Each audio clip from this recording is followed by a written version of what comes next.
We are.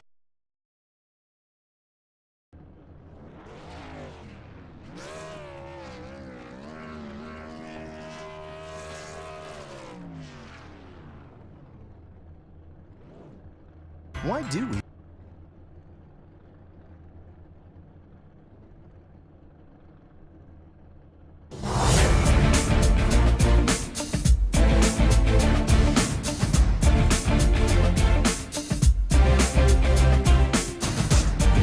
Welcome live here. It's up in the blimp now, getting ready to go. Daytona 250 for the CFRL. The Daytona 250, like I said, 80 degrees here tonight from Daytona International Speedway. Here in the A cars for the first time in the Top Motorsports Cup Series. Steve Bonesteel, Steven Larkamp up in the booth here tonight, getting ready to cover all of the action down on the track. Qualifying just now wrapping up, so that means we will go through what the order is here as the race is getting ready to get kicked off. Bronson Stafford sits atop the board here, followed by Cody Kelly, and then Steven, just lots of big names starting up inside the top 10, 30 plus drivers getting ready for tonight's race.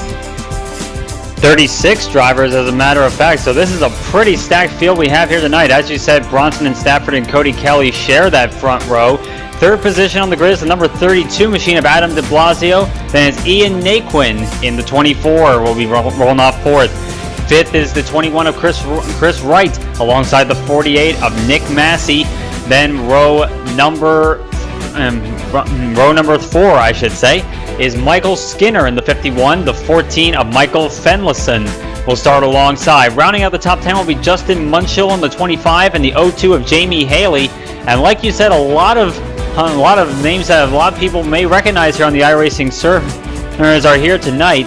And one of them even actually being a driver who raced in the iRacing NASCAR Pro Series, that being Jeff Ramsdell, who raced in the Pro Series earlier this year. He's starting well back in the field, didn't post a qualifying time.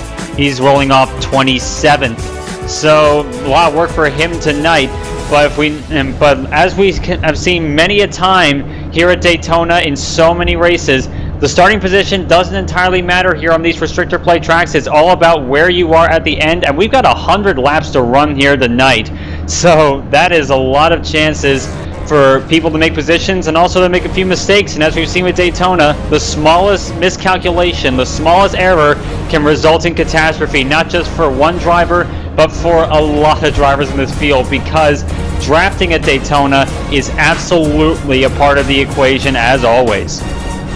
And the drivers and the sponsors all excited for a big season here in the CFRL. The Top Motorsports Cup Series here is looking to be a good one this season. Tons of drivers, lots of sponsors, just a lot of big names in the series, so it's looking to be a very exciting season. Absolutely, and with competition as close as this one, it's going to be an amazing season as the pace car begins to roll off, and this field is actually really quite stacked. And just how stacked is it? The top 4 are separated by about a hundredth of a second. It was a 47.097 for our pole sitter Bronson Stafford. Fourth place Ian Naquin ran a 47.107. And there's 2 other drivers in between those, so that shows just how competitive this race in particular is going to be, and may well be an indicator for the rest of the season.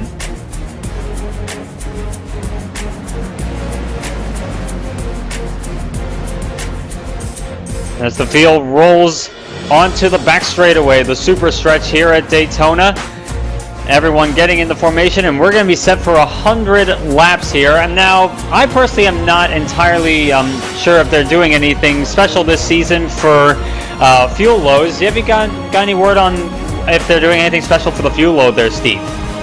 I do not, Steve. Well, that's going to be interesting for the viewers as well, as we're rolling into turn number 3, getting set to go here at Daytona. As the field rolls through 3 and 4 here behind the Ford First Mustang pace car, Bronson Stafford gets ready to lead them down to the green flag here as they get ready to cross the stripe. 36 drivers getting ready to go at it here for 250 miles on the center of NASCAR here, Daytona International Speedway. through the tri-oval. We're about to go as the pace car is going to veer down pit road. There it goes. Bronson Stafford looks to the flagman. Green flag in the air. We're racing for the first time of the season here. Stafford gets his nose ahead of Kelly early on going into turn 1. Not much of a push for him, but now here comes the 32 of Adam de Blasio coming up to his bumper. Stafford will lead into turn 1, and already we're going double file. Multiple cars deep going into turn number 1. A common sight here in the early laps at Daytona as they come off of turn 2 and down the back stretch. Pretty clean so far. The 75 machine of Cody Kelly looking to try and get a run on the outside. He's got the 24 of Ian Naquin as a partner up top. And they've got 3 cars on the bottom pushing Stafford to the front. And now the top 2 are clear high coming out of turn number 4 for the first time. They're still 2x2x2 through the top 10 here, through the tri-oval for the first time under green flag conditions. Bronson Stafford will lead the first lap here, followed by de Blasio, Chris Wright down on the inside. Then the 75 led out there. He's on the outside. That's Cody Kelly, followed by the 24 of Naquin. And they're followed up by the 48 as well, Nick Mass on the outside line. The outside's going to lose a little bit of momentum right here down the back, but we'll just see how they use the side draft as they're starting a single file out through the field. And already, the bottom groove looking to be the place that people want to be at this point. The top line not really moving all that much. There's definitely less cars in it as several cars are now starting to make a dip down to the bottom. Some of them getting more into single file order at this point, but we still got some takers on the high line there, including the man sitting in 4th place, Cody Kelly, who slipped back from the outside of the front row. And now he's got a whole train of cars there, and they're probably not gonna give him any room at this point. They're gonna force him to the back there as Stafford continues to hold the point. And now we've got one of the cars jumping out of line. That's the 21 machine of Chris Wright. He's gonna fall back, and now he's gonna pick up the 75 of Cody Kelly going into turn number 3. Let's see what they can do early on.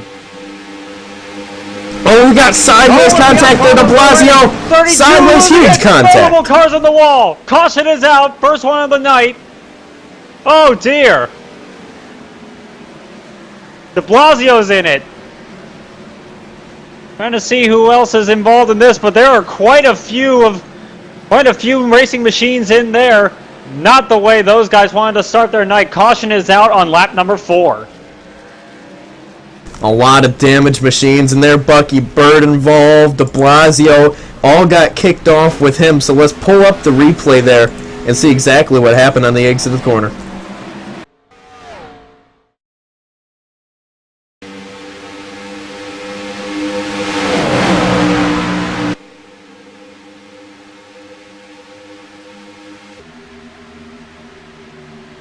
Yeah, having a look to see what happened there. One of the cars involved, they all started up towards the front of the pack with the and let's see. Ooh. Looks like a little bit of net code actually got that one kicked off there, Steven. Yeah, it definitely looks like it. The 32 and the 51 machine of Michael Skinner had a little bit of net code there, and it gets bad from there, especially since they're up towards the front of the pack. And wow. Yeah, lots of drivers piled into that after the fact, including Bucky Burt, and then the 46 got caught up in that late in, and then de Blasio blows it up trying to get it back under control, heading down the pit road. Yeah, and that's one of the points that I mentioned earlier at these restrictor plate tracks, Daytona and Talladega. The smallest error and the smallest bit of net code in that case, it can lead to catastrophe, not just for yourself or the guy that you're racing with, but for people way at the back of the top 20 even, people that couldn't even see the wreck happening in the first place. It is quite the snowball effect here at Daytona with these incidents, and hopefully we don't get very many of them, and we can have ourselves a great night of racing from here on out. But what this does is before the drivers even got their rhythm and their momentum set up for the beginning of the race, it just gives them a chance to take their breath, figure out where they want to be. They might want to change up their strategies here, maybe move towards the rear of the field, figure that out here early on while they have the chance. They've still got well over 200 miles to figure out what they want to do, and only 5 laps into this race, so plenty more time to think about what they need to do.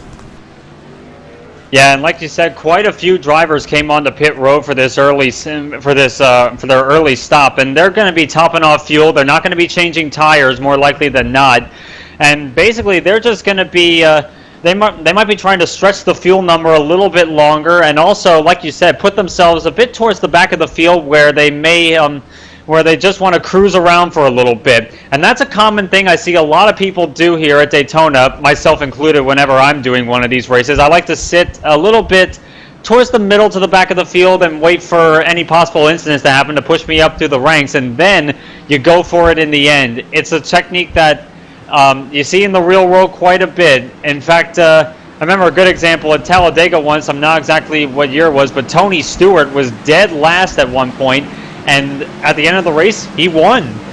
So it's very much so. Track position early on is not the most important thing in the world, but track position at the end, that's what really matters here especially at Daytona.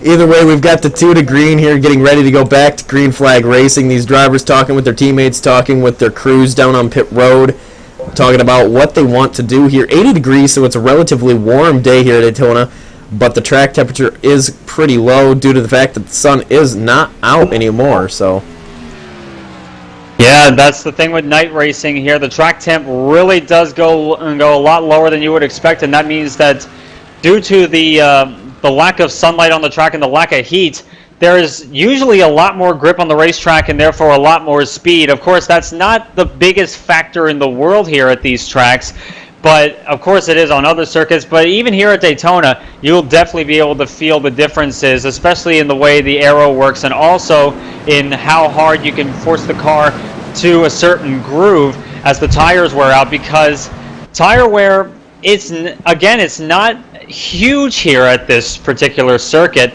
but it can definitely play a factor later on in an event. I remember vividly, I was spotting for a teammate once in the NASCAR iRacing series at Talladega, and he stretched his tires all the way to the end of the run, and he could feel the car pushing, understeering quite a fair bit at the end of that run. So it could very well be a factor of concern later on in this event, though probably not as much before due to the increased grip levels. But as the lights go off on that Ford Mustang pace car, let's give it a little reset on what we're going to be seeing on this restart. Once again, it's the 39 machine of Bronson Stafford up front. He's got the 21 of Chris Wright starting alongside him, and it looks like Stafford is going to be choosing the outside lane on this restart. Cody Kelly will restart third alongside the 25 of Justin Munsell, who's made a very good start for himself, starting 9th on the grid all the way up to 4th already. Another good start for the 12 machine of Walker Thomas, who started 13th. He's now running P5. And in 6th position, another early mover, and that's the 15 of Austin Yarborough, who started 15th, currently running 6th. Riley Grant Davis in the number 4, he started 12th, currently running 7th.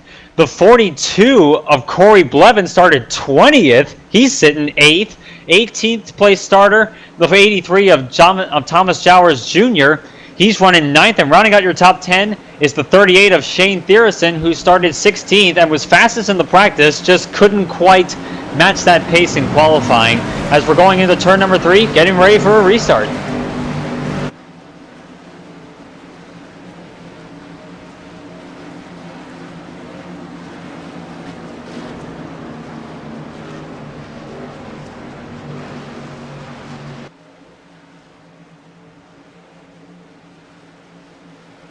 Off of turn number 4, getting ready to roll. End of lap number 7. We're coming to lap number 8.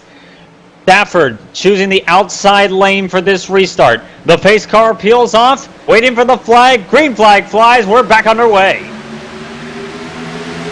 And Stafford gets on it a bit early. He goes well down to the bottom there. He had no help on the top line, so he's thinking, I'll go back to the bottom from here. And he pulls right in front of the 21 of Chris Wright going into turn 1. He'll maintain the point. And look at that inside line. Steven quickly forming to pick up this pace down the back straightaway. Now, these guys are going to be close, going to about 200 miles an hour down these back straightaway, down in the 3 and 4 here.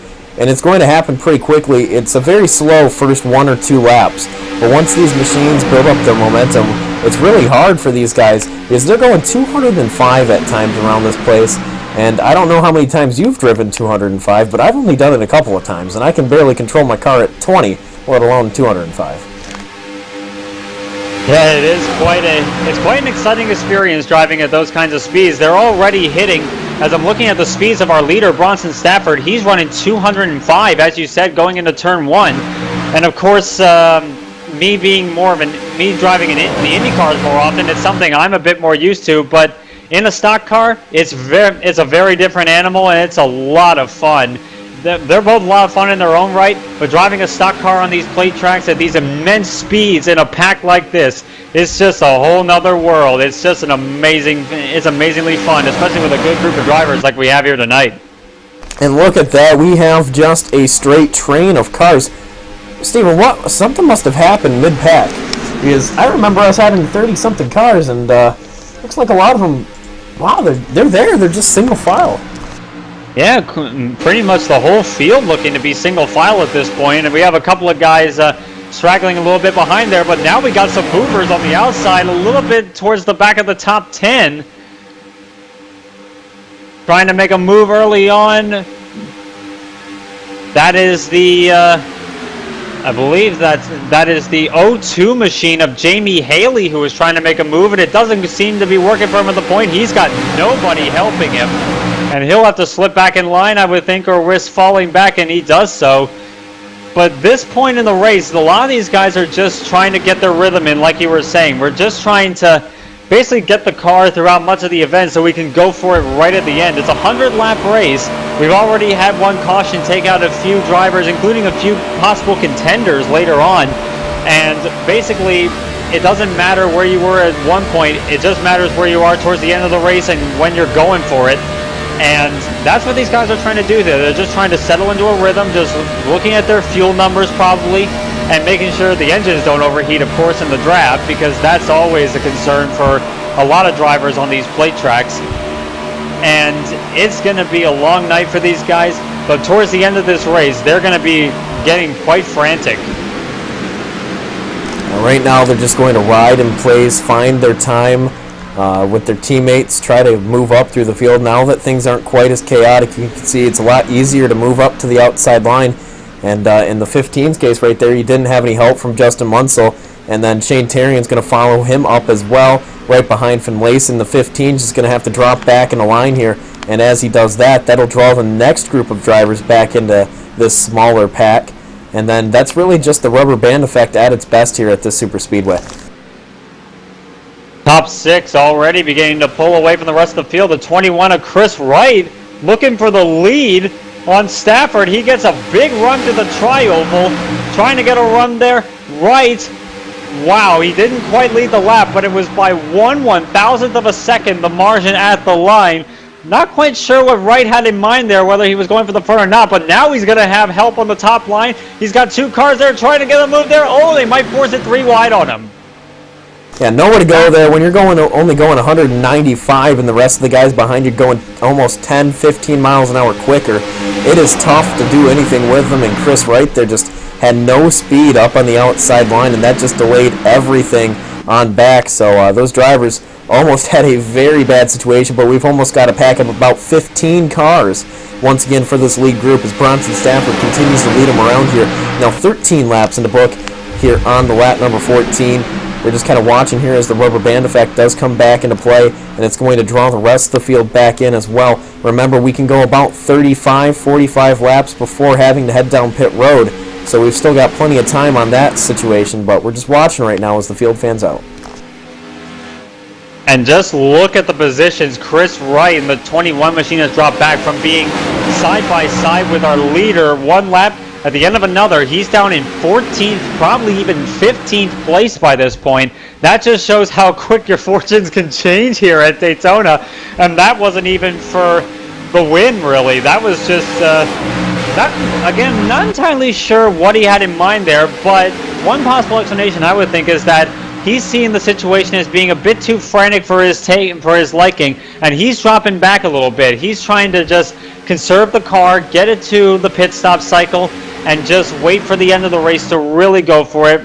But that was quite an interesting move that he pulled there, as they're working their way by a couple of cars that I believe may have just made a stop already.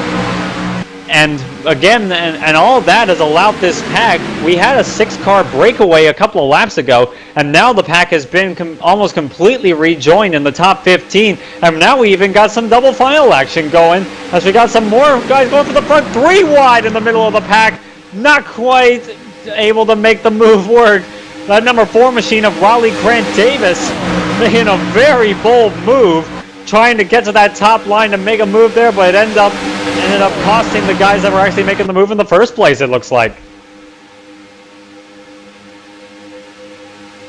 And then Austin Yarborough right there in that number 15 pops it back down in that peak machine down to the inside line. Ran out of leanway up there on the outside, so pops down to the inside behind Corey Blevins. And now he's going to draft up there with him, see what he can do. But I've got a feeling he's just going to ride in line right now like most of the drivers will. Yeah, that's what I would be doing in this situation. I'd just be riding at this point. I'd maybe pop out a little bit if the water temp or the oil temp is starting to get a bit too high. But I wouldn't be making very many bold moves at this point, but we've already seen a couple of attempts at it. Of course, it hasn't quite led to any major turns of events or any major incidences, as now, almost of a pass on the apron there at the back of the top 6. Trying to make a move there, trying to figure out who that was, but that was quite a bold move there. And already it seems like some of these guys starting to get a little bit pushy-shovey, which seems a little bit odd to me. I would think, I would think that these guys would just want to settle into a rhythm at this point, but some of them want to be going for glory, maybe.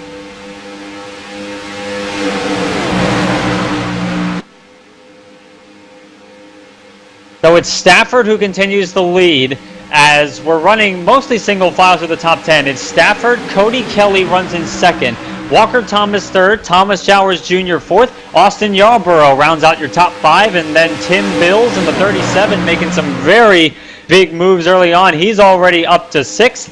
Caden Lepesevich in the 76 running 7th. Clint Carr is 8th in the number 11 machine. The 02 of Jamie Haley is in 9th, and rounding out your top 10 is the number 6 of Marco Rapolo.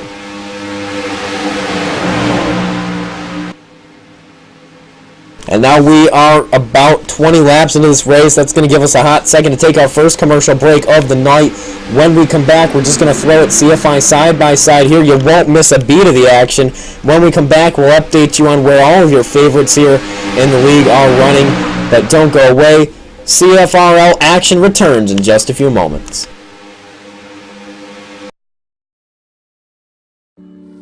So I was looking at the new Aurora, but then I was thinking, maybe I should get something that looks a little classy. But then I was like, no, I need something that can pull some serious weight. Maybe I don't need all that cargo space. What about the Legionnaire? Now we're talking. How about some bigger guns? Little bigger. No, little bigger. There you go. And maybe some rockets, too. Actually, I should probably upgrade the power plant. I did like the leather seats on that LX, though. Yeah, perfect. All right, let's see what this baby can do.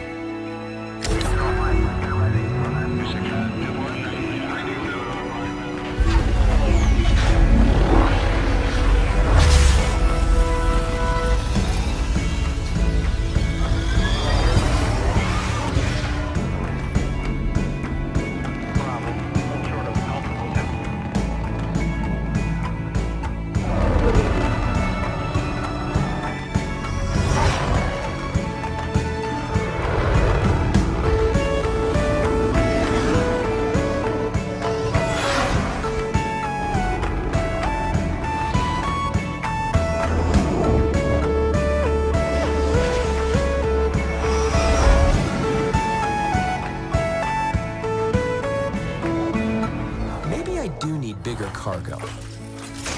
RSI's Aurora. There are many like it, but this one is yours.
Welcome back live here on CFI.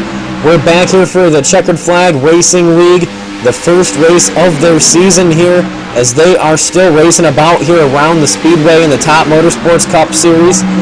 It's just now starting to get a little more hectic up front. Now we're double file once again here at Steve Bonesteel. Stephen Larkamp up in the booth here, getting ready to see how this shapes up.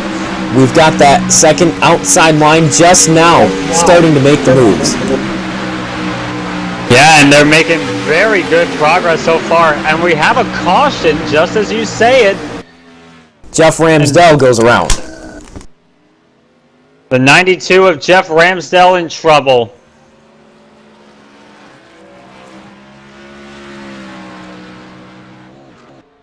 And not just him either, looks like to me. Multiple drivers involved. Let's take another look at that. Yeah, there are multiple drivers involved in this incident. One of them looks to be... Yeah, this happens in the second group. The 33 and the 92 kind of just meet in the middle there. And Jeff Ramsdell goes around, so does the 33. I do believe both drivers save it, but they could have been much worse. Yeah, Shane Pregler and Jeff Ramsdell make very good saves there. Pregler keeps going, as does Ramsdell, but that one brings out our second caution of the night. And it actually came at one of the most inopportune moments for us because it was in the middle of a lot of fun action, really. As the battle up front was starting to get very, very good. Because, and especially with the 83 of Thomas Jowers Jr. getting some help on the top groove to get back up to the front of the pack.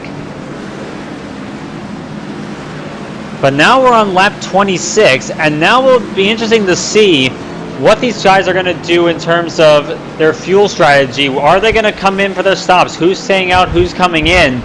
Who's anticipating this to be a short green flag run? And it looks as though... Looks to me like a lot of them are looking to come in. They're not taking any chances on this. They're all going to come in for their...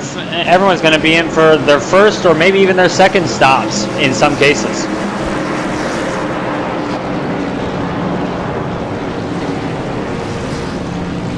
"60 miles an hour is the pit lane speed limit from 200 miles an hour. It feels like an eternity. But we got... our pole sitter is in his box. Looks like we have a few guys that may be staying out. One of them being the 21 of Chris Wright.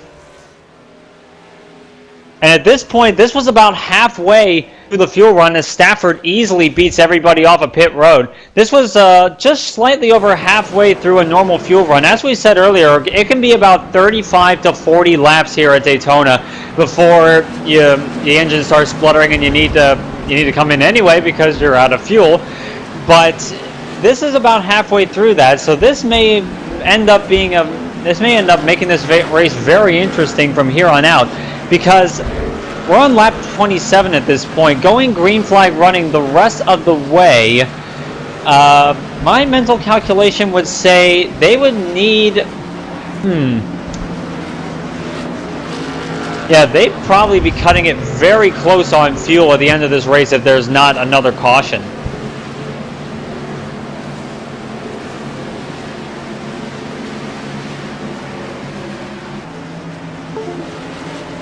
Getting a ring in with our in-race reporter for the night, Shane Terrian. It's Shane. It's Steve up in the booth. Shane, do you got me? I got you, Steve. Well, we're watching you right now driving that machine, working your way up through the field.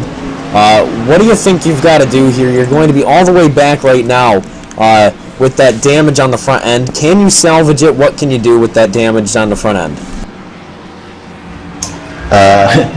I don't really know where I got the damage. I think someone cut us off, me and Justin, earlier. But once I fix it, it's fine in the draft. I'm still keeping up. But once I fix it, I'm just going to buy my time and try and figure out this draft package. It is a horrible draft package. It's just a constant bubble in front of you. You can't suck up to anybody in front of you, so you got to work together to get up there. So it's kind of frustrating.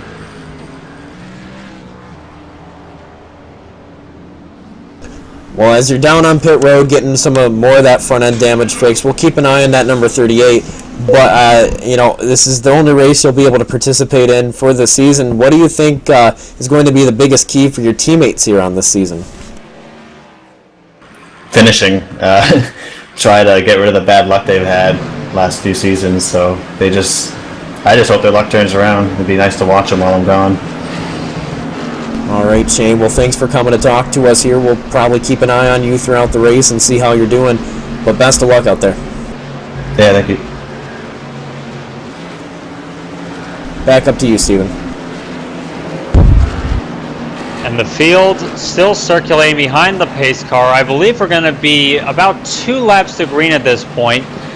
And as it stands at the moment, it's scoring the 21 of Chris Wright as the race leader, though it'll be quite interesting to see what actually, and it's actually going to be quite interesting to find out actually what happens here, because I'm seeing him well back in the pack. He may have come in a lap late and may have just wanted to drop to the back, but as they come by us, as they come past our commentary position, we'll see what the order is and give you a little bit of a rundown as we're getting ready to go back to green. And it's Stafford still being scored as your race leader. At the 75 of Cody Kelly sitting P2. Jamie Haley up to P3. Thomas Jowers Jr. in 4th. Walker Thomas in the number 12 sitting in 5th. 6th position is the number 11 of Clint Carr. 7th is the number 6 of Mark Rapolo. The 25 of Justin Munsell is sitting 8th. Then the number 9 of Trevor Rapolo in 9th position, fittingly enough. And the number 7 of Bradley Burke rounds out your top 10 as we're going double file and getting ready for our second restart of the night at the end of lap number 29 out of 100 at Daytona.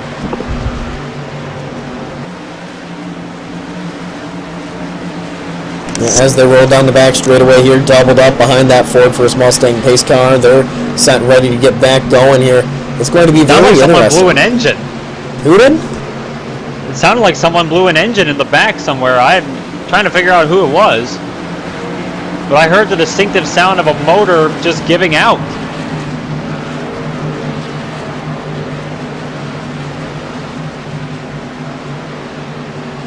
Not too sure who it was, but whoever it was is probably just had a night that went from bad to worse. Trying to catch up on that story if we possibly can, but in the meantime, we got a race to get back to. End of lap 29, as I said, getting ready to start lap number 30. 71 laps to go at Daytona. Getting ready for that that Mustang pace car to pull off. Green flag back in the air. Good jump for the 75 of Cody Kelly. Not a particularly good restart for that number 39 of Bronson Stafford. Cody Kelly will lead that lap. Probably one of the few times tonight that's happened. But now Kelly has got very little help there on the top line, and Stafford is going to easily take that top spot back into turns 1 and 2. Yeah, just not having any help on that outside line. Here comes the 83 of Jowers Jr. with help from behind from Clint Carr. They're going to try to get the momentum rolling back on the outside, but they're not going to be able to do too much to do that right now as they're just picking up the speed up to 190 into 3 and 4. Here we go. We're double file, 2x2x2 through the top 10 and more. Drivers like Tim Bills just outside the top 10 there, and that number 37, Bradley Burke, keeping an eye on him. Steve Rosser, Steve Price, all drivers to keep your eyes on right now. We're 31 laps now in the books here.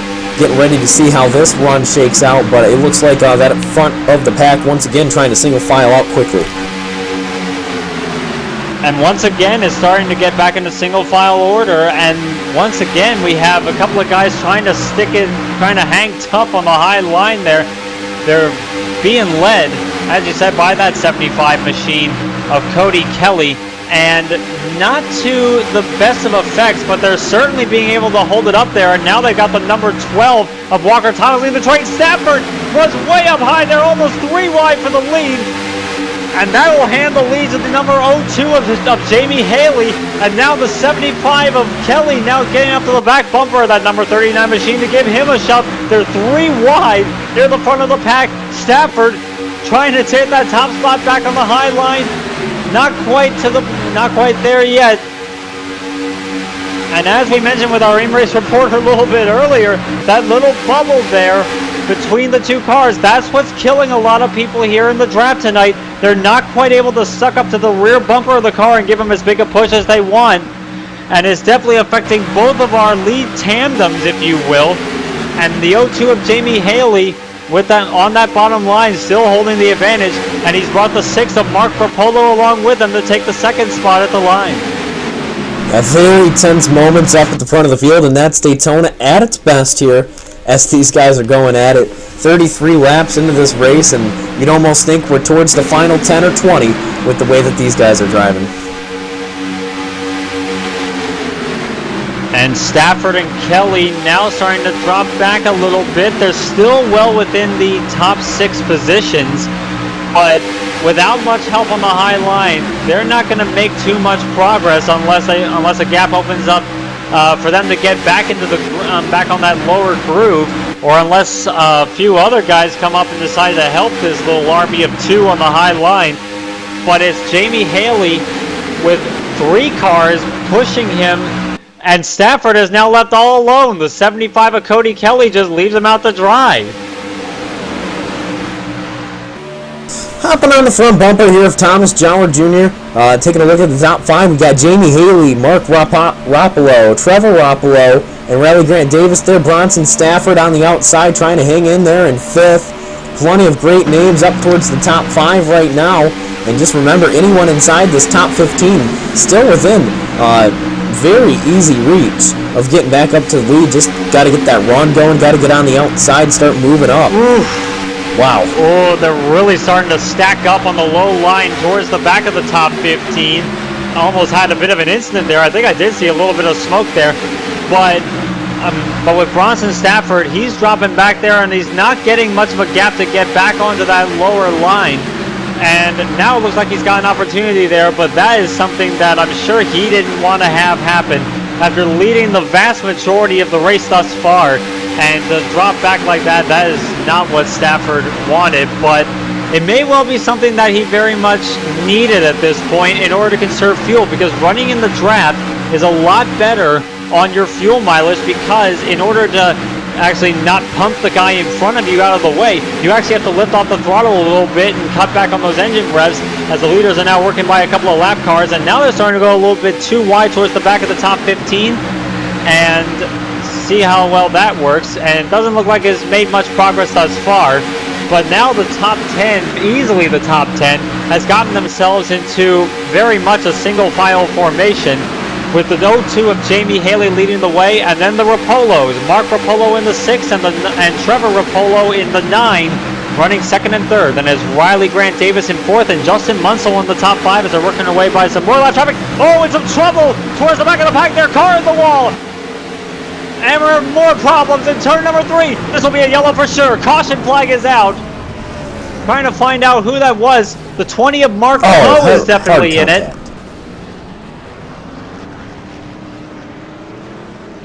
The 22 machine as well. Steve Price Jr. in there. As well as the 38 of Shane Therian. And the 56 machine as well. Jason and Joseph Cartelli. Yeah. That was wow, that was a big one. That's our 3rd caution of the night on lap number 36. And a fair number of cars making their way back to pit road with damage. And this will definitely shake things up again.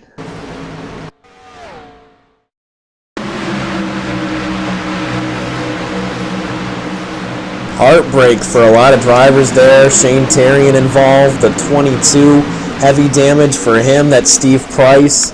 The 56 gets involved. That's Cartelli. Ramsdell got nailed. Shane Therian again. Hard contact. His night will be over. And just a very tough break for a lot of drivers. And I believe a lot of it had to do with a little bit of contact in front of the number 20 of Mark Coe. I'm having a look at the trying to decipher what actually happened in this particular incident. It looks to be one of the other cars involved was the 16 of Michael Thompson getting into the back of the 88 of Steve Rosser, and looks like they just were trying to check up for the 11 and the 83 in front of them, and just a little bit too little too late, and they collected the number 20 machine, and from there it just goes bad.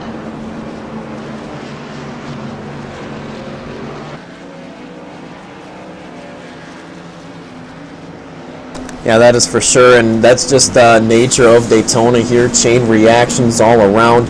But you're tuned in live to the Checkered Flag Interactive, your source for iRacing broadcasts for the Top Motorsports Cup Series, the CFRL here. Race number 1, the Daytona 250. We're going to pop off for a quick commercial break. When we come back, we've got the restart for you here live at Daytona.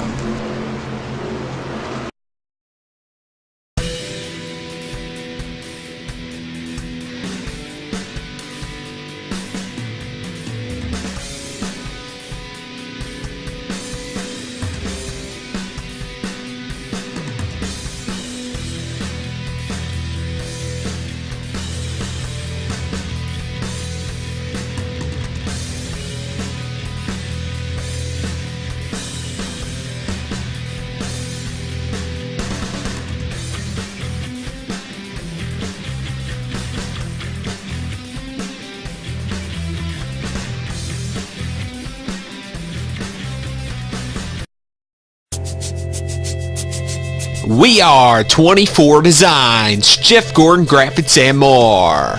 We make custom graphics, logos, and even iRacing paint schemes. Check us out on the web at www.24-designs.com for requests today. Again, that is 24-designs.com. 24 Designs, where the best graphics are made.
comm comes over the spectrum with a job.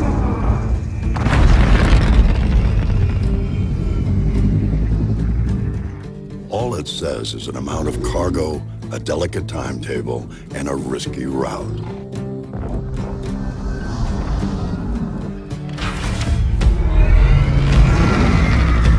You know you've got 42 cubic meters to pack full of profit. We're talking pressurized and shock-resistant construction, so whatever you put in here comes out the same way. You got two Arc Duo 400 engines. Their award-winning colloid ion technology gives you maximum fuel efficiency while keeping your sig low.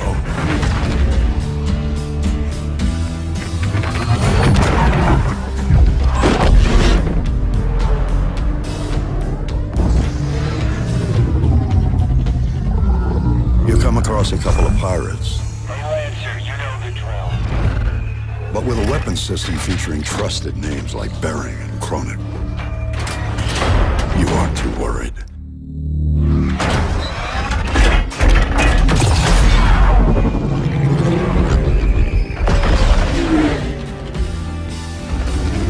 Commercial vessel, Freelancer class. Rig tags look good. Cleared for landing in Area 18.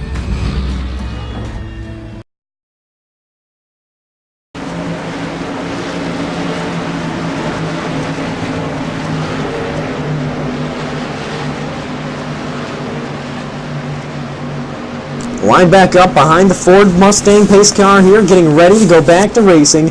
Jamie Haley leading him down here on the inside line with the four on the outside here. And that's going to be Davis on the outside, and that number 424 Designs Napa machine just getting ready to go back to green flag. Everybody going to take a moment, deep breath here, once again as we approach the halfway point, just 10 laps away. Green flag back in the air, and away we go, and a bit of a stack up on the low line there as Jamie Haley tries to get going with Justin Munsell giving him a push.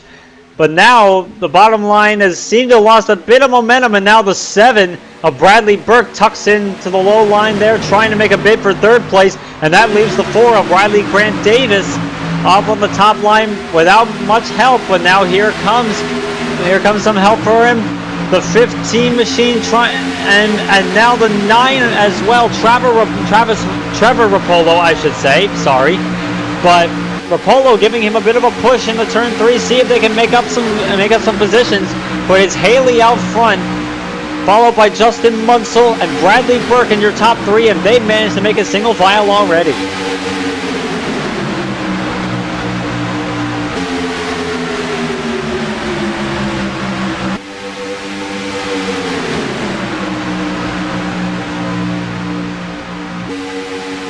And now with the top line, the top line's really starting to make some momentum here. It's the 4 of Riley Grant Davis, the 9 of Trevor Rapolo, and the 39 of our pole sitter Bronson Stafford on that top groove, and they're all trying to make up as much ground as they can, and they're doing fairly well so far. They haven't quite cleared the 0-2 of Jamie Haley for the lead, but this top line is really starting to come into its own, it would seem, early on in this run.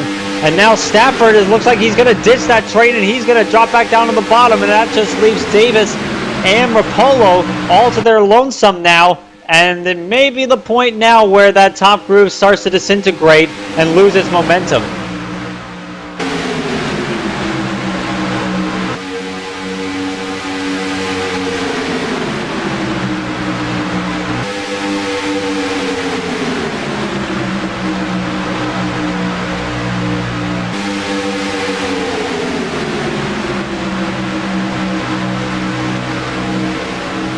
And once again, as we've seen before, a lot of these guys getting themselves into single file order. We're working lap number 43, about to start lap number 44 as they come into the tri-oval this time. But for the most part, with a few of these guys still trying to make a valiant effort up on that top groove, they're not going much further, and a lot of these guys have fallen back into a single file formation. And this is lap 44. We're not even halfway there yet. So a lot of these guys still have that mentality of just conserve the car, get it throughout much of this run. Make sure you don't lose the draft, because that would be very helpful, especially if this race has a long green flag run in it before a final dash, or even goes green the whole way. But a lot of these guys are just getting into the mindset of just getting the car to the end of the race, not making anything silly happen. And a lot of these guys just want to make it to that next pit stop, because we're definitely going to have at least one more before we get to the finish. I'm very interested to see what things are going to happen if we do get a green flag pit stop. Historically, when we do have them, it spreads out the field considerably. Quite often, teammates get split up by mistakes, other things down on pit road, and that could be the case here tonight, as usually that's what we see. But if we don't have green flag pit stops, I expect to see these drivers on top of each other, much like this, until the end of the race. Yeah, and that's going to be one of the big questions as the run goes on. And especially if we don't get a green flag stop, that means that the fuel conservation is going to have to play a bit of a factor, especially if these guys want to get as little fuel in the car as possible on their final stop, and maybe just gain a little bit of time on pit road. And it's going to be a very interesting question, and it may well be answered if we do get another yellow or if we don't. We're working lap 46. Again, we're nearing the halfway mark of this event, and so far the field getting themselves in the single file formation. A lot of these guys just want to sit in the draft to conserve fuel. That's their main concern at this point, is how much fuel can they conserve, how much fuel do they not need to take on their final pit stop. And even if the fuel stops were any indicator the last time, they may well be able to make it to the end on just one more stop, but it may cut it very close yet again, especially for the guys that didn't pit on this latest cycle, as now they're working their way by a couple of lap cars. They may even go 3 wide with the lap down cars, and they do so, but they do so very well. Everyone survives to race another day, or another lap, as the case may be. And once again, those guys that were working the top line, they're deciding, maybe not worth it at this point, dropping a little back into the order, and just going single file, and just want to drive to a number, in a sense. I'll walk you through our top 10 here, driver by driver. We'll start out with who's on top right now. Jamie Haley, driver of the 02, currently leading this race. He's led 17 laps here tonight, driving that 02 iBuyPower machine, doing a good job so far. Followed up in second right now by Justin Munsell. He's driving that number 25 machine, just being very quiet, calm, collected. No laps led yet. Bradley Burke follows in behind him in that royal purple number 7. He's just driving around right now, 47 laps in the book, so he's done a good job as well. Pole sitter Bronson Stafford sits in fourth right now, and he's led 27 laps so far here tonight. He's got the most laps led. He's working his way back up towards the front after getting shuffled back. And then Austin Yarborough there. He's driving the number 15. He's received some heavy rear end damage. It does not appear to be affecting the drivability of the car in the draft too badly. So he's continuing on in fifth right now, and that number 15. Then we've got Trevor Roppolo. Started further back in the field than what he would have liked.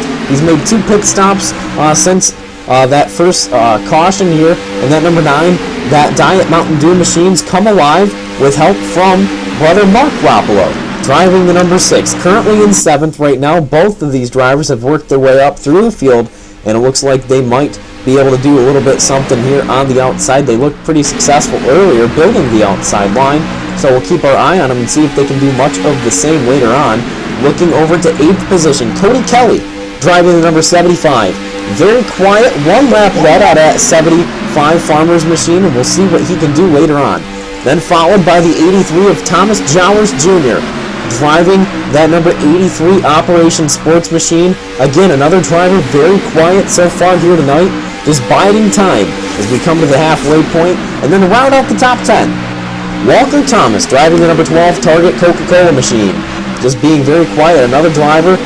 Haven't really signified who he's working with here and I haven't seen too many drivers outside the top 10 really do that, so we'll keep an eye on him and see who he works with here throughout the night. Yeah, and like you said before, a lot of these guys keeping themselves a little bit quiet, and again, that's what they want to do. This is the point in these long restrictor plate races I like to call the quiet time, where everyone just minds their own business and just wants to keep the car going. I keep on reiterating this, and I'm probably sounding like a broken record at this point, but this is one of the most essential parts of the race where where whatever happens in this period, whatever position you'll be in for the final pit stop, it really will have an effect on where you cycle back out at the end of this race, especially if we do get one of those rare green flag pit stops here. And I say rare for a reason, because these big restrictor plate tracks, like I said before, it's very easy to make a mistake and very easy to cause a big wreck here. And a lot of these guys, they just want to keep the cars in single file, and they just want to drive to a number and want to make the race a good one for the rest of us at the end, and make a good one for themselves at the end, and make an effort towards the end of this race. As Bobby Rahal would say, it's not where you start the race, it's how you finish it. It's going to be, and hopefully, if this race goes green for quite a while, and then we get a yellow at some point, hopefully not a major yellow, because that might well ruin a lot of people, we'll definitely get a very exciting conclusion to this race. And as you said before, the main reason for that is, of course, the green flag pit stops are a hotbed for mistakes, especially from drivers coming on and off a pit road. And that will split up the pack considerably. We've seen it so many times in the past, especially with 500-mile plate races at Daytona and Talladega. And it may very well happen here tonight, especially if people make mistakes on pit road as people are coming off a pit road. And now the leaders are starting to work by some lap cars. Whoa, that was very close quarter stuff. 4 wide, 5 wide. Oh my! There's no way that they're all going to make it back on the track, but somehow, some way, we got to take a look at the replay there. We got to go back. That was amazing. It makes me. I do wonder what the lap cars were having in mind there, but the ability for everyone to collect themselves after that mayhem moment, that was amazing. A couple of guys, one of them, the 15 machine of Austin Yarborough, he almost lost the car completely on the transition to the banking in 1 and 2. That was amazing driving, amazing save. Not very many people can save something like that, but he did, so kudos to him. Yeah, we're going to take a look. We just took a look on board there on the gyro cam, just looking at the way that the car's rocking back and forth. Barely made it around Ramsdell. What a crazy moment. Wow. And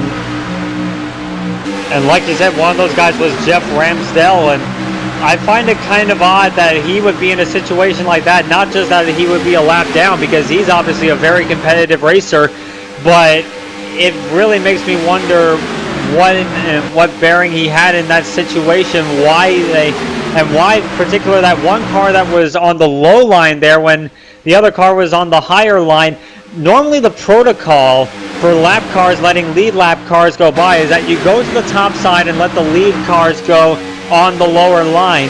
So I really do have to question what those drivers were thinking at that point, to let the guys go through the middle, especially with them effectively going too wide there and just leaving that gap up in the middle. And it really could have led to a very nasty accident when a lot of these guys really didn't need for an accident to happen. Just still absolutely impressed by that move there that all those drivers just made. I mean, you just had approximately 10 drivers scatter out to miss 2 drivers and make it all the way back onto the track with not colliding with each other at 200 miles an hour. That's incredible.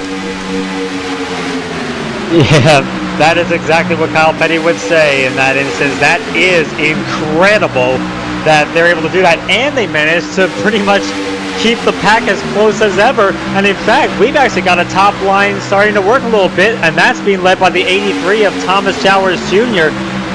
And he's getting help from the 12 of Walker Thomas and the 15 of Austin Yarborough. and the 75 of Cody Kelly. They're starting to make that top groove start to work a little bit, and now we've got some guys saying maybe not again as we're working lap 58, but that was a very impressive bit of driving from all these lead lap cars to be able to keep the race going after what in many other cases would have been surely a massive accident.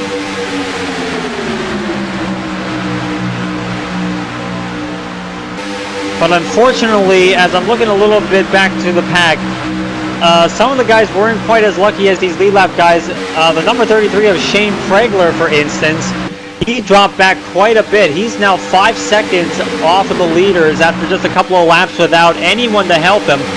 And usually that spells disaster for the overall results of a long race like this, where when you lose the draft of everyone else and you desperately need a caution in order to get back up there. And it always seems to be the case, really, at least with me anyway, where you're desperately hoping for a yellow and it never comes. But hopefully for the 33's sake, and hopefully for him, the yellow comes out and he'll be able to close back up to the pack there. But that was definitely not what that 33 machine wanted.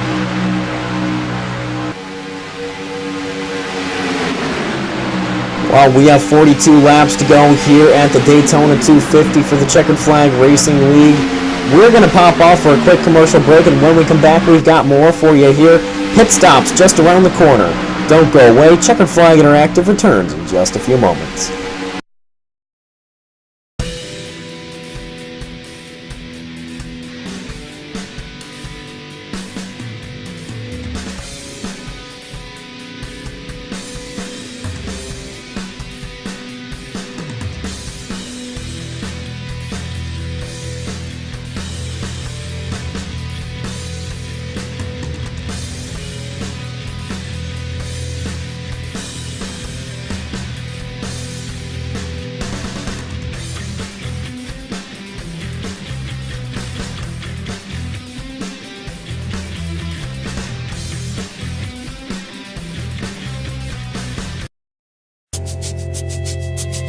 We are 24 Designs, Jeff Gordon Graphics and more. We make custom graphics, logos, and even iRacing paint schemes. Check us out on the web at www.24-designs.com for requests today. Again, that is 24-designs.com. 24 Designs, where the best graphics are made.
A comm comes over the spectrum with a job.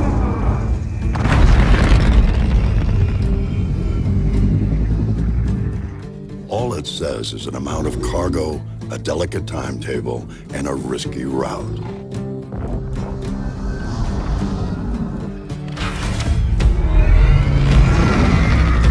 You know you've got 42 cubic meters to pack full of profit. We're talking pressurized and shock-resistant construction, so whatever you put in here comes out the same way. You got two Arc Duo 400 engines. Their award-winning colloid ion technology gives you maximum fuel efficiency while keeping your sig low.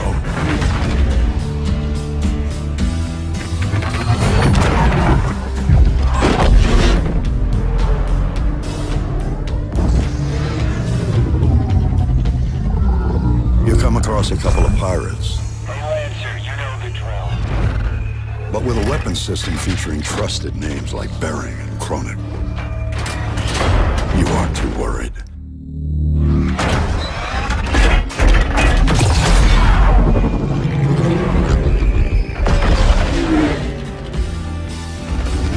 Commercial vessel, Freelancer class. Red tags look good. Cleared for landing at Area 18.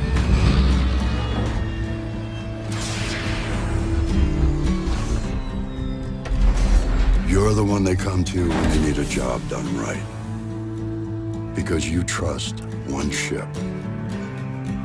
Misk Freelancer. Built for life.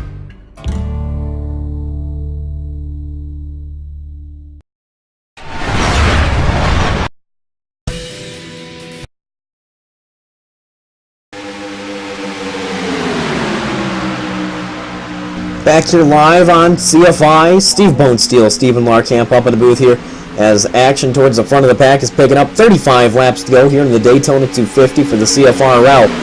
And right now we've got a couple of drivers popping up to the outside line for the first time in quite some time. Steve, what do you think that we're going to see here as we're approaching this final segment of the race? We've still got that one more pit stop left.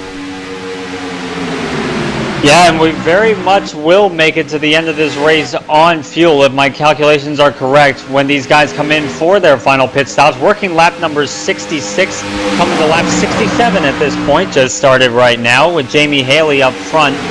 But as you said, this is going to be one of the most crucial points of the race, this final pit stop.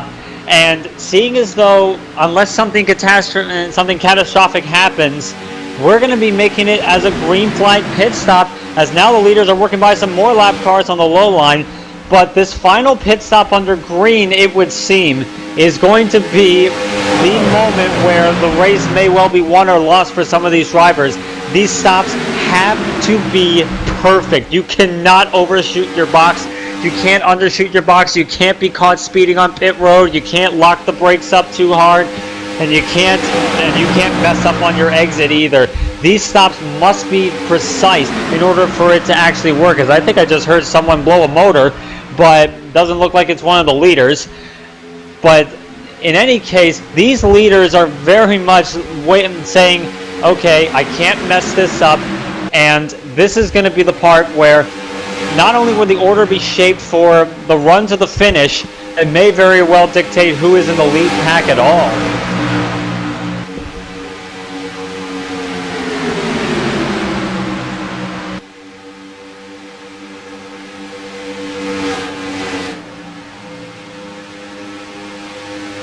And meanwhile, looking towards the front of the pack, the 12 of Walker Thomas making a bold effort on that top line, and he got right up alongside the 02 of Jamie Haley. Didn't quite lead that lap, working lap number 69 at this point, but Thomas on the top groove looking very stout at the moment, and he's getting help, I believe.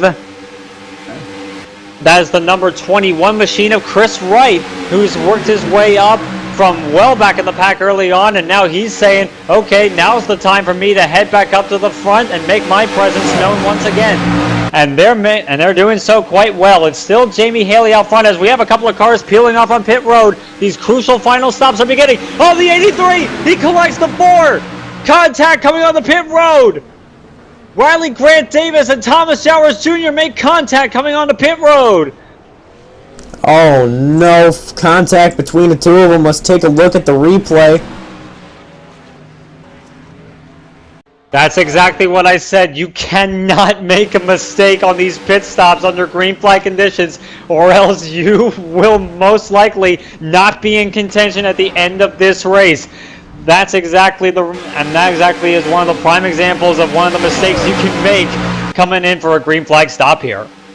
As now our leader, as well as second place, and the 25 is in. Bronson Stafford. Multiple issues. On pit road. Stafford runs right in the back of Jamie Haley.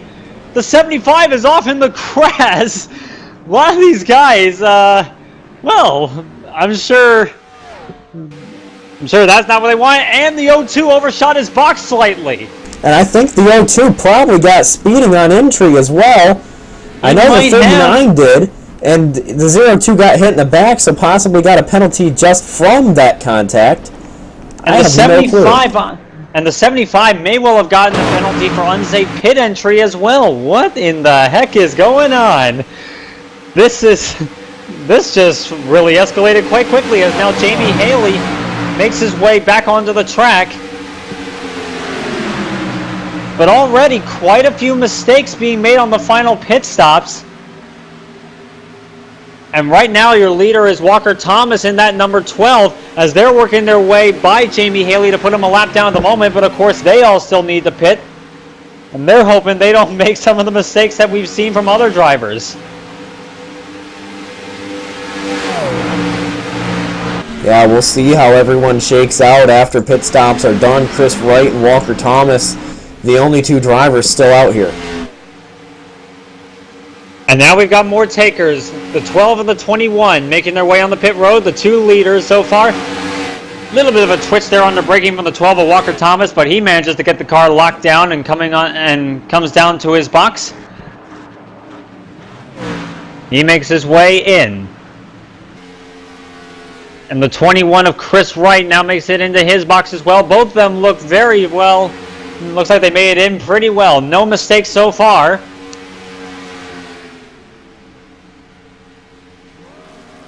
And it looks like the 12 took tires on that stop. And I think the 21 did as well.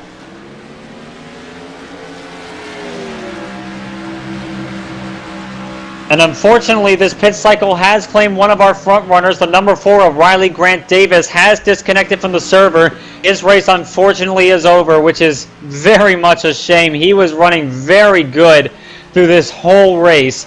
And it's always sad to see a race go so well for you for so long, and then it end up in catastrophe so close to the end.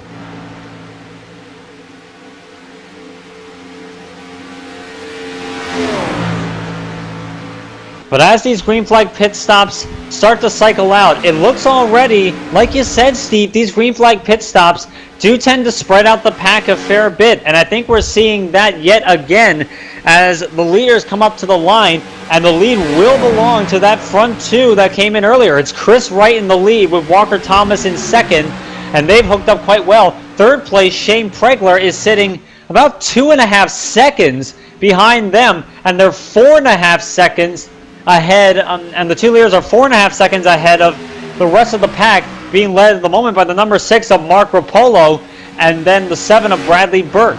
So these two, with their rather faultless pit stops, they've managed to get themselves a pretty big gap, and unless a caution comes out, they may well hold that all the way to the end of this race.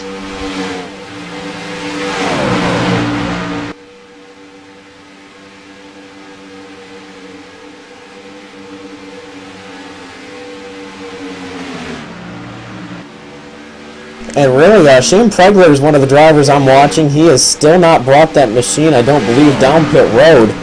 So I'm not quite sure what the 33 strategy is, Steve, but I'm not really sure if it's going to help him here.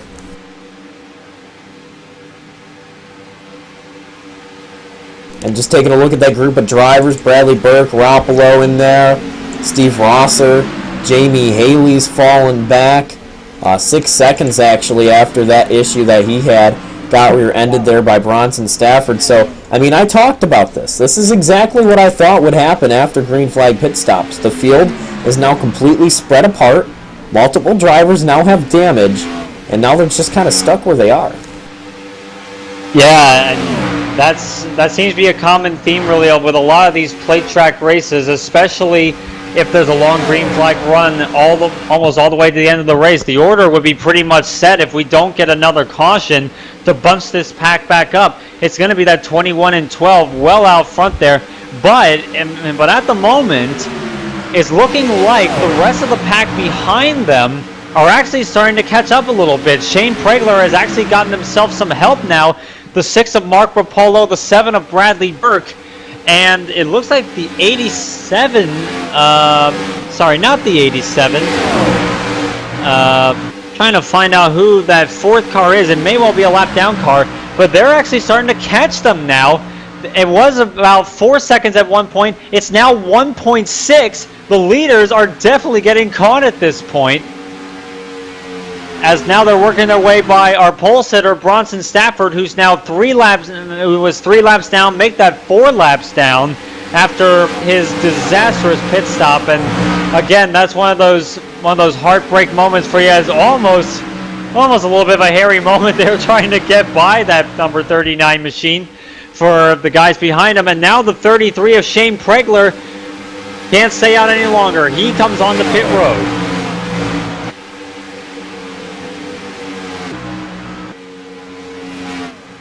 And in case the rest of you were wondering, the guy who was leading the race up to that pit stop cycle, Jamie Haley in the 02, he's sitting back in 7th at the moment, about 13 seconds behind the race leader after that miscue on pit road. Taking a look here with the running order after that huge breakup in the entire pack of drivers. Walker Thomas second, Mark Roppolo, Bradley Burke, Andrew Hoft, Steve Wasser, Pregler down on pit road, Haley, Madonia, Cody Kelly. Oh, we've got a challenge for the lead at this point. The 6th of Mark Rapolo now sticking his nose in on the outside of our leader, Chris Wright, as they're going too wide, too deep into turn 1. The 7 of Bradley Burke giving him some help. It doesn't quite look like he's going to be able to make that move work at this point, but at least it went from being a 2-car battle up front to now it looks like a 6-car battle at this point. And actually 4-car battle, I should say. The other 2 are lap cars. My bad, folks. Sorry to get you too hyped up on the situation. One of them is one of the guys that was up front, and that's the 25 of Justin Munsell, who is a lap down after being up front. He was one of the guys that got caught out on that green flag pit stop, and unfortunately for him, well, fortunately for him, actually, he's in the lucky dog position. He's sitting 13th. He's the first car 1 lap down. So unless no one else goes a lap down, he looks like he might be able to get back on the lead lap. As now we're coming up now to about 20 laps to go. It's Chris Wright in the lead, Walker Thomas second, Mark Rapolo third, Bradley Burke, Cody Kelly rounding out the top 5. Again, he's 13 seconds in arrears up this front 4 pack. Then it's Austin Yarborough, Trevor Rapolo, I should say. I keep on calling him Travis. I'm sorry, Trevor. But Jamie Haley now in 8th. Brendan Madonia in 9th. And Clint Carr rounds out your top 10. And they're the only 10 cars left on the lead lap at this point. Well, like you said, about 20 laps left. We're going to take our final side-by-side commercial break of the night here. When we come back, we'll take you to the finish. Don't go away. CFI returns in just a few moments. So I was looking at the new Aurora, but then I was thinking, maybe I should get something that looks a little classy. But then I was like, no, I need something that can pull some serious weight. Maybe I don't need all that cargo space. What about the Legionnaire? Now we're talking. How about some bigger guns? Little bigger. No, little bigger. There you go. And maybe some rockets, too. Actually, I should probably upgrade the power plant. I did like the leather seats on that LX, though. Yeah, perfect. All right. Let's see what this baby can do.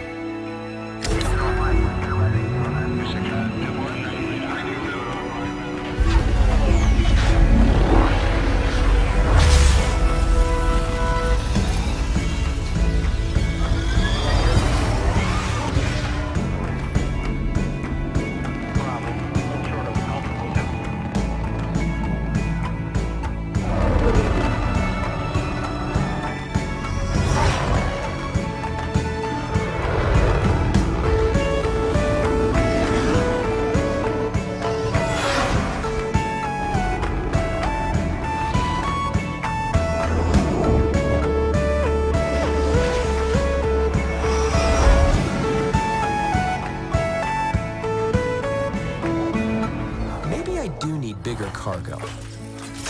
RSI's Aurora. There are many like it, but this one is yours.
Back here live, let's take a look at how we're looking here as the laps continue to wind off. Chris Wright leading them here, Walker Thomas, Mark Roppolo, Bradley Burke, the only 4 drivers in contention as of now. Anyone else is going to need a caution, Steve, here, as the laps are counting down. Yeah, everyone else will very definitely need a yellow flag in order to get back up to that lead 4 of Chris Wright, Walker Thomas, Mark Roppolo, and Bradley Burke. 5th place Cody Kelly in that number 75. He's sitting 15.5 seconds behind this lead pack. And he's also got Austin Yarborough, Trevor Roppolo, Brendan Madania, and Jamie Haley in that pack as well. They're going to need that yellow as well, and that's the only way they're going to be able to get back up to the front and be in contention when this race is over. And they don't have much time in order for that yellow flag to come out. We're working lap number 89 out of 100. It's going to be, we're going to have only, we're not going to have too much time for them in order to get back up here, no matter how you slice it, no matter when the caution flag comes out. And if it goes, and if the yellow flag comes out beyond at least 4 or 3 laps to go, that's going to ruin their chances completely, because the race will be over. There's, of course, no green-white checker finishes on the iRacing server, and that's really going to be what decides this race. And when the caution flag comes out, or even if it comes out at all, and whether or not we get a 4-car battle for the lead or a 9 or 10-car battle for the lead, with Justin Munsell sitting 1 lap down.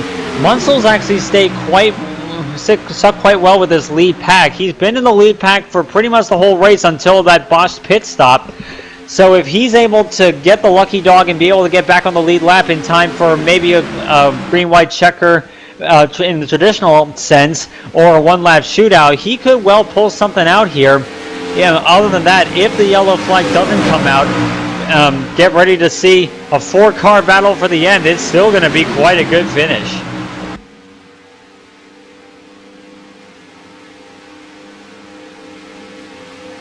Coming to 10 laps to go, the start of lap number 91 out of 100 at Daytona. It's Chris Wright, Walker Thomas, Mark Rapolo, Bradley Burke, Cody Kelly, Austin Yarborough, Trevor Rapolo, Brandon Madania, Jamie Haley, and Justin Munsell in that top 10 again.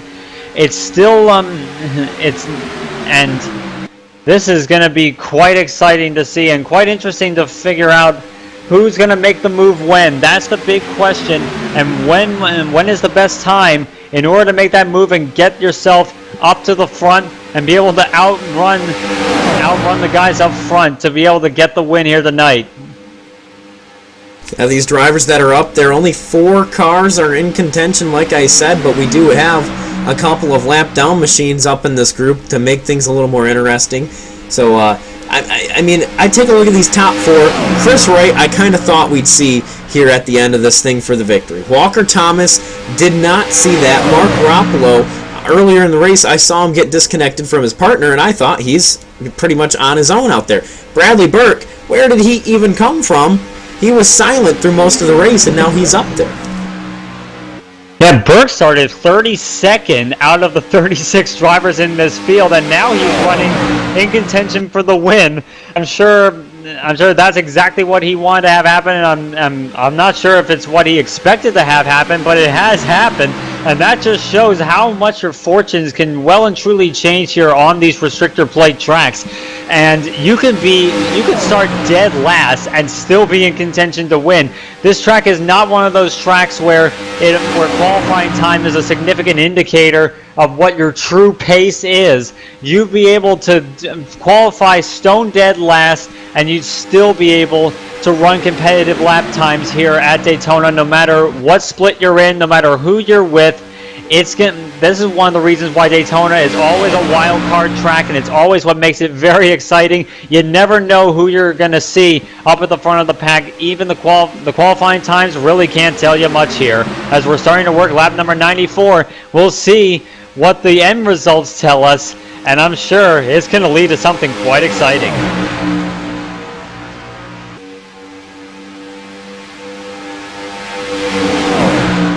Yeah, with 7 laps to go, that really does take us down in about 2 laps. That is the point of no return. And, you know, it's going to be frustrating for these top 4. If a caution does come out and it's not from these guys up here, they're going to be like, what in the world? What the hell, everybody? You know, we were racing it out up here. Everybody says that every time it happens.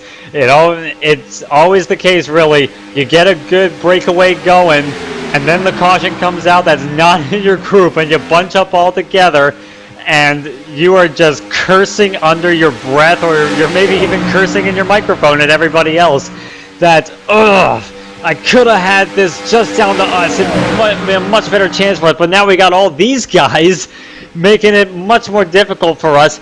But as you said, we're nearing the point of no return. We're going to be starting lap number 96. It'll be 5 laps to go, and we don't get very many laps here under caution at Daytona. They speed up the cautions here fairly much, but even still, it's not going to leave them with too much time in order for them to be able to get more racing in.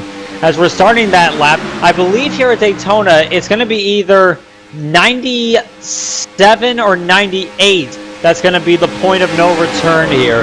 It's going to be, and even still, at this point, even if we do get a 1-lap shootout or a green-white checker, that's not too much time for the guys that catch up in order for them to be able to make a significant effort, unless, of course, you never know, a big wreck could happen in the lead pack still. And it leaves me questioning what's going to happen. It always leads me to wonder that as these laps wind down and we have a close pack like this.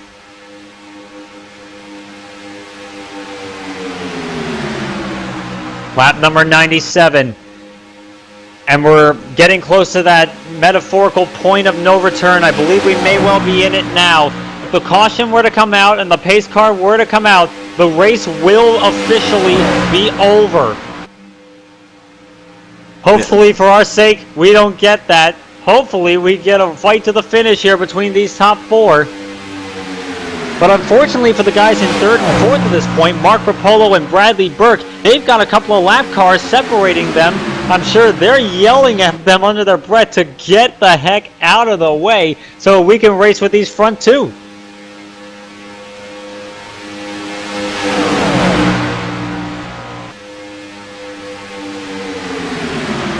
Three to go. Still pondering, when is it gonna be right?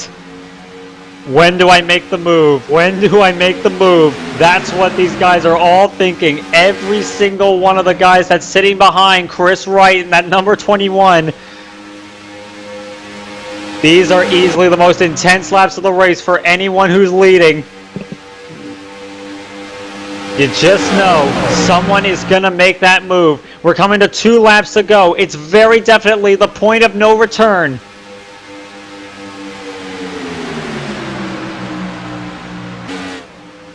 And already, the 2 guys in 3rd and 4th, Burke and Rapolo, they're not hooked up all that well. They're not really getting there quite yet. But they need to if they want to make an effort to win this race. The 7 getting right up onto the back bumper once again of that number 6 machine. And they push themselves past these 2 lap cars and get themselves in contention. 1.5 laps to go here at Daytona. Yeah, everyone is just all over the place here. Those lap down cars mixing it up with them. I mean, they're not racing for anything out here, but they're in the mix. And, I mean, I guess you really can't say that they can't be there, but all respect-wise, you got to race with these people the rest of the season. I'd be telling them to get up out of there. I'm sure these other drivers in there probably thinking the same thing. Here we go, though, for the final lap through turn 1 and 2 here. Who's going to be the victor? It's Chris Wright leading Walker Thomas. Now we head down the back straightaway. Where's the 12 going to go? Will he hop up to the outside? Will he stay down low? Will he wait till the tri-oval? Munsell looks on. He's a lap down car. Rapolo's got the run on the outside. Started with Bradley Burke behind him. Will they get there? No momentum contact behind them. There. That ruined their momentum, it looks like. Chris Wright, his heart is pumping right now, and he will hold them off, it looks like. Chris Wright is your winner at Daytona. Walker Thomas 2nd. Rapolo, Bradley Burke in 4th. And looking a little bit further back, the battle for 5th place coming to the checkers. It's going to be the 75 of Cody Kelly holding on to a top 5 spot.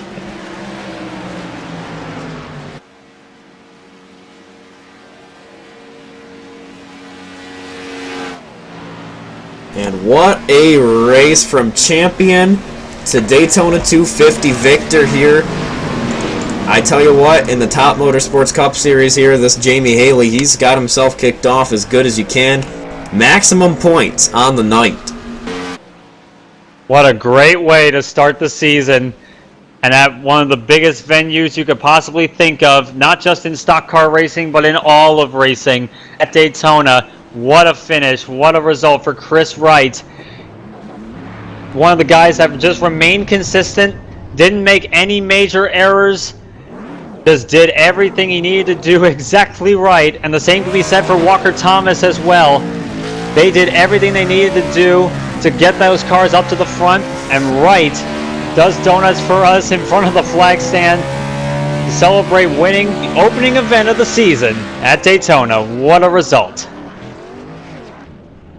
And I'll turn it over to you real quick to run through the final results here as we get ready to interview some of these guys. So like you said, like we said before, Chris Wright, the champion, comes out the victor here at Daytona. Then it's Walker Thomas right behind him in 2nd.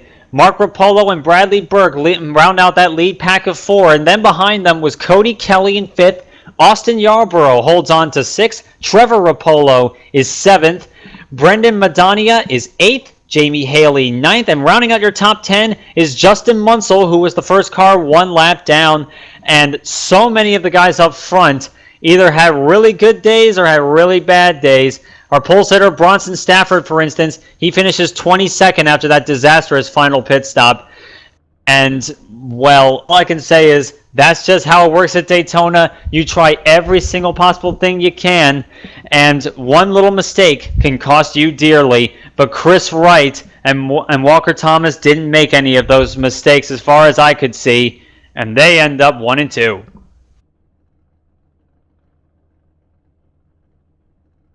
Now I've caught up with our victor, Chris Wright, from champion to Daytona 250 winner.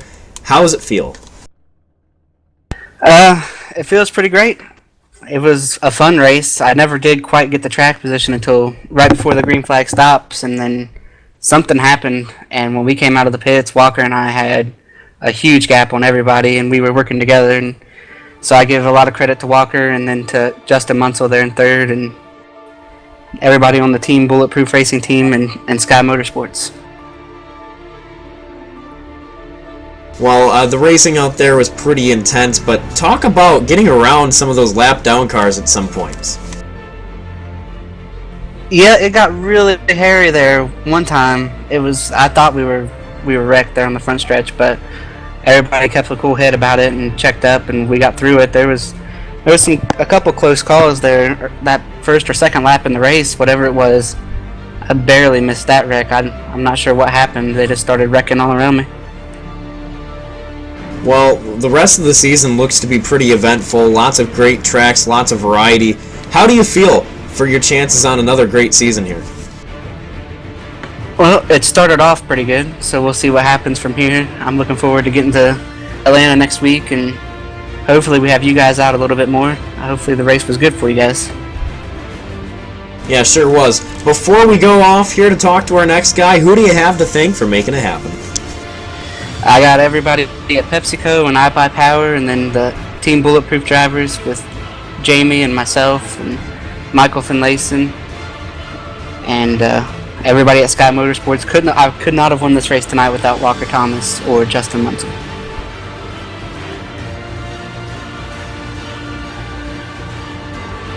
All right, Steven, I do believe you've caught up with another driver of the 02, Jamie Haley. A driver we saw up towards the front for a while there, led 39 laps. Most laps led on the night. So I do have to take back the statement on Chris Wright getting most points on the night. But over to you with Jamie Haley. Jamie, you had a very strong race going pretty much all night long. Ended up finishing P9, but you definitely could have been a lot better for you. You led the most laps. What exactly happened that knocked you out of effective contention at the end? Well, we had a pit road mishap. But as the drivers, me and Justin Munsell and Bronson Stafford, we were all coming into pit lane at the same time. We had it planned out perfect. The tires just didn't cooperate, and got slid to the back of, and he went off track and set him with the black flag. So pretty much messed us up, and we were just really hoping for a caution there at the end to get us back up with everybody, but it never came. So we were just in a hole. Yeah, but even despite that, of course, you did a very strong result. Of course, you led the most laps here tonight, and you had a very strong car all race long. And with a performance like that, it wasn't exactly the result you wanted. I know that for sure. But looking forward to next week, for example, at Atlanta, and looking beyond, how does a performance like that feel to you, knowing that you have very good pace here tonight? It's a big boost. Coming off last year being in the last four for the championship, and then carrying on to this year, driving pretty strong. I'm definitely looking forward to every track as we go through, especially when we go back to Talladega. I won there last year, and I can't wait to get back there for sure. But just going to try to keep up the strong finishes. Got great teammates this year. The top three of us that finished in the points last year are all on the same team now, so we have a pretty good powerhouse, and we hope to all of us to be there at the end in the championship round again. And speaking of those guys, do you want to give a shout out to anyone in particular on that team for making this all happen tonight? Yeah, absolutely. Chris Wright, we're co-owners of Bulletproof Racing. Brought on Michael Finlayson. Got some new guys, Nick Massey, Walker Thomas, that have joined our team this year. And with those guys coming up, and Walker had a really good race tonight. I think he finished second. So we're just going to flex our muscles here as much as we can and see what we can do. All right, it could have been a heck of a lot better for you tonight, Jamie, but that was still a very stout performance you had here tonight. Good luck next week. Thank you.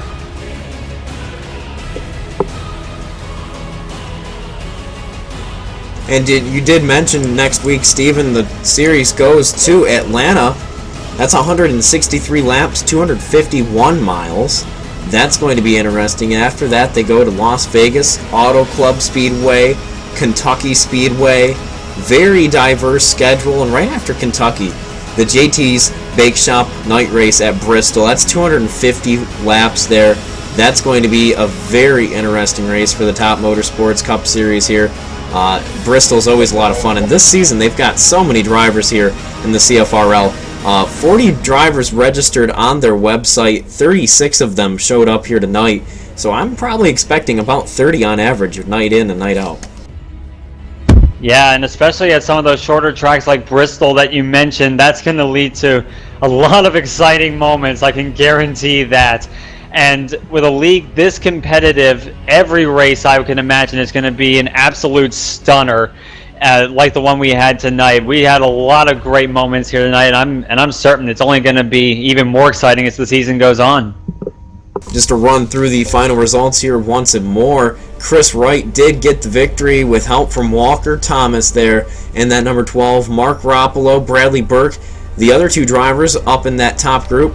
Then Cody Kelly edged out over Austin Yarborough, Trevor Roppolo in that group, Brennan Madonia, Jamie Haley, and Justin Munsell rounded out the top 10. Only 9 drivers on the lead lap here tonight when things were said and done. And I really do think that pit stop sequence that we saw many drivers get screwed up on, that is really the pivotal moment of the race. Yeah, there's no doubt about that. That was the moment where effectively the race was won or lost. That was the point when, with what can only be described as a flawless couple of pit stops where everyone else was just making either one mistake or another. We obviously had the incident with Jamie Haley, Bronson Stafford. We also had a couple of other incidents when people were coming in for their green flag stops. But Wright and Thomas, they just made flawless pit stops, got those cars up front. They did everything right, and they just managed to open up the gap on everyone else, and they managed to get the win. That was really the moment that decided who was going to be up front at the end of this race, and that's obviously the most critical moment. Yeah, critical moment for sure, and that's where you got to be flawless every single race, not just here at Daytona. So we'll see how they can do as the season goes on. Atlanta will be interesting, so will Vegas and all of the other tracks. But for tonight's coverage here at Daytona for the Top Motorsports Cup Series, the Daytona 250, we'll see you next time. Thanks for tuning in.